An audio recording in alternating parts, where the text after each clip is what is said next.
Welcome back. As we begin the new year, families of Americans wrongfully detained overseas continue in the struggle to secure the release of their loved ones. According to the Foley Foundation, which tracks and advocates for U.S. hostages, there are currently 36 publicly disclosed hostage and wrongful detention cases, mostly in Asia and the Middle East. And the challenges don't end when they finally come home. Let's bring in the host of Way Too Early, Ali Vitale. Ali, you've been reporting on the financial burden faced by some American detainees after they have returned home. Tell us about it. Yeah, Mika, you're right. Because imagine you're an American citizen who has, to the relief of your nation, just been released from being held by a foreign adversary. You come home after spending weeks, months, even years in detention, and as if the return to normal isn't task enough, you soon find out you owe thousands to the IRS because, understandably, you didn't pay your taxes. That was exactly the experience of one Washington Post reporter who is now part of a legislative push to change those rules.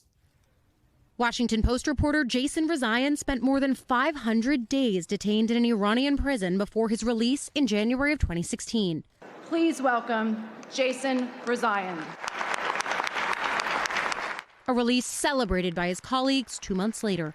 There was a lot of fanfare, a lot of goodwill, support. But after a few months, I started getting some bills from the IRS. Because he'd technically filed his taxes late, Jason owed $22,000 in fines and penalties.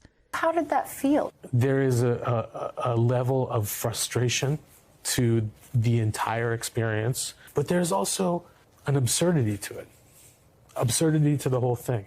The IRS was sympathetic, but hamstrung. They really wanted to help, but they didn't have a mechanism to remove these penalties. So Jason took his concerns to Capitol Hill and Senator Chris Coons.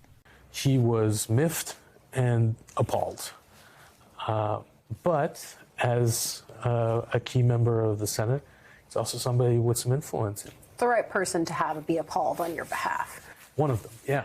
So that, to me, was like a thunderclap. And I said, this is something I can get done. For Americans wrongfully detained by foreign adversaries, the tax penalties are just one piece of a complex financial puzzle that also includes retirement and Social Security contributions, even their credit scores.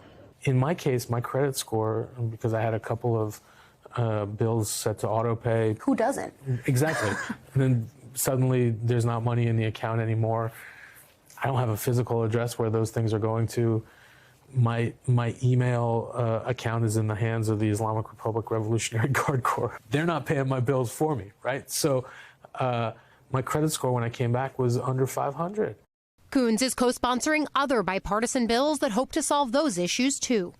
And that you will well and faithfully discharge the duties of the office on which you're about to enter, so help you God.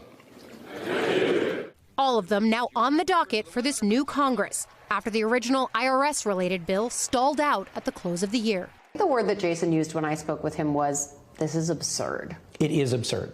This is a simple fix to a problem that you can understand once you sit down and talk to the agency, but Congress should fix this and fix it now. Especially amid the growing urgency of more Americans wrongfully detained by U.S. adversaries.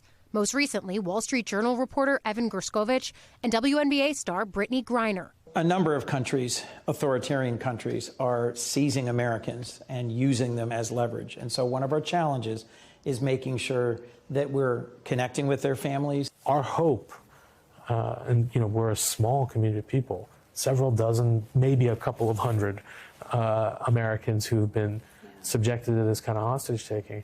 Our hope is that people after us don't have to deal with these sorts of hurdles when they get home, and I don't think that they need to.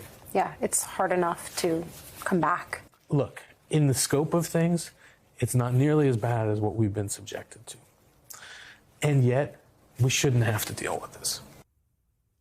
So this bill actually did pass the Senate last year, and unanimously at that, but it failed to pass in the House before the end of the year. So that means it's back to the legislative drawing board. Senator Coons told me he's going to reintroduce this in this Congress and ensure it passes not just in his chamber again, but that it ultimately makes it to the president's desk. But you heard from Jason why that matters. This is not a bill that would be retroactive. So this isn't even really about him, but it's about ensuring that future Americans who are wrongfully detained have one less thing to worry about, Mika. Absolutely. The host of Way Too Early, Ali Vitale, thank you very much for your reporting on that.